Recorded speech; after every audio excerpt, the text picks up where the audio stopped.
So how often should you be posting, and what do those posts need to look like when you are on the hunt for new clients? Now, a lot of people are going with the no jab, no job, or just getting tired of corporate and wanting to move away from that.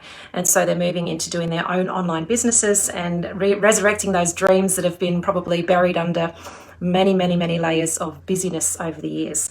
So when you're transitioning from one thing into another, you obviously need to be marketing yourself. But what does that actually look like? Well, just to really nutshell it for you, how many things do you scroll through in an evening on your phone, on Facebook specifically? Because I love Facebook, it's where I live. When you're scrolling through Facebook, you're encountering potentially dozens or hundreds of posts, depending on how long you're scrolling.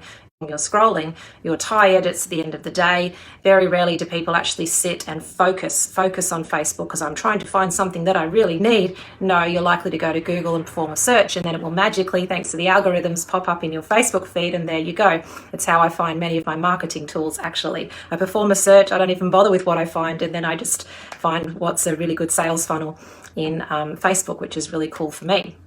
So when people are scrolling and they're looking at you, now it used to be, I think it was 7 to 12, it's now 14 to 21 touch points. Google says people need to be touching you for that amount of time before they're willing to make a decision, whether that be to give you their email or to get on a DM with you or to get on a phone call with you, or in fact to close business with you.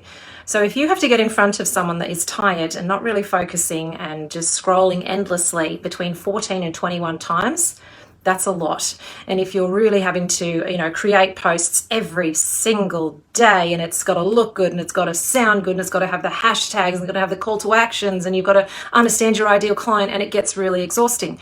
And if you're going to go that much into marketing, you may as well just go and be a social media manager, right? Because you know so much that just go and do consulting and things like that.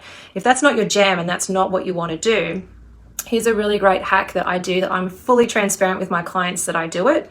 We create a bunch of posts and then we recycle them. Why? Because when people are looking at you in a space of 3 months, they should have jolly well made their mind up as to whether they want to work with you or not. And if they don't want to work with you, then they're likely going to be going off and, looking at other things. They're not going to be sitting there with a microscope looking at your feed every single day, wondering what post is coming up next. So in the scroll, in the dozens and dozens and dozens of posts that people are seeing on Facebook when they're tired and they're distracted, yours will go through with your branding. And then a couple of days later, it'll go through with your branding, because your algorithms, you've got to remember, are not going to be set up quite yet where people that are friends with you, unless they're family and close friends, which are likely not going to be your ideal client, those people, they might see your posts all the time with the algorithms, but the new people, the people that you're on the hunt for, the people that you're trying to connect with, it's highly unlikely that the algorithms are working so that they're seeing your posts every single day. You're seeing your posts every single day. You're looking at it going, is people seeing that? Are they not seeing that? I don't know. And you might think that seeing the same post 4 times a year, well, you probably won't even remember what that post is when you put it up there. So we post 3 months, 3 months, 3 months, 3 months. And in between those posts, you then have that this just happened right now.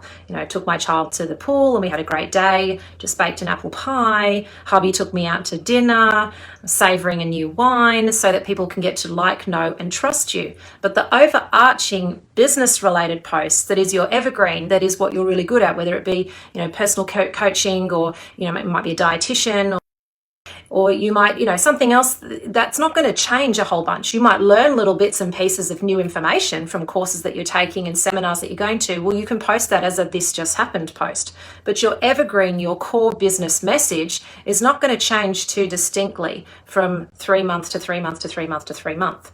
So if you're creating posts for yourself, I would recommend that you put in a couple of weeks of hard yakka, really hard, solid work, and get a bulk of posts done, and then refresh them every 3 months, so that people who are scrolling will get their 14 to 21 touch points over the course of the 12 weeks, and they will be likely to either email you or give you their email, DM you, or get on a call with you and then close a sale with you. You don't have to come up with a brand new post every single day, because people are just not going to see it. They're just not, because of the algorithms. Once you start getting absolutely famous, then people will see your posts. But who is going to remember a post from 3 months ago? They're just not. And likely, if it's a really, really good post, you're going to want to refresh it anyway.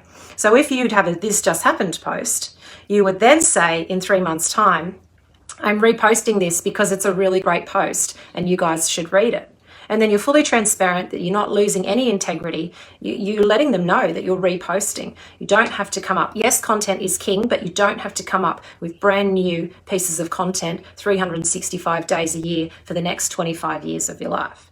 You know, you'll use them and then they might change a bit, and you'll throw 5 or 6 out at a time, and then you'll create more. And then you might throw 10 out and then you'll create more. But the point is that you have an overarching presence when people go to your page, which eventually they will, and they scroll through, they see lovely branded posts, they see a core message that you're not all over the place with different things. You are very easy to understand, you're straight down the line.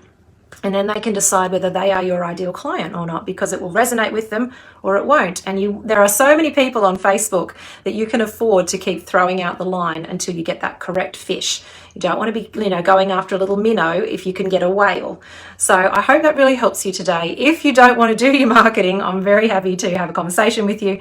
We can discuss about how I can create you branded posts with copywriting, with hashtags, with calls to action. We'll do an avatar empathy map so that I can understand your absolutely ideal client, so that we can be marketing to those people. But don't be too concerned about recycling your posts, because people are scrolling, people are forgetful, and you need 14 to 21 touch points according to Mr. Google. So have a great rest of your day. Shoot me a DM if you'd like some help with your marketing. Take care and God bless.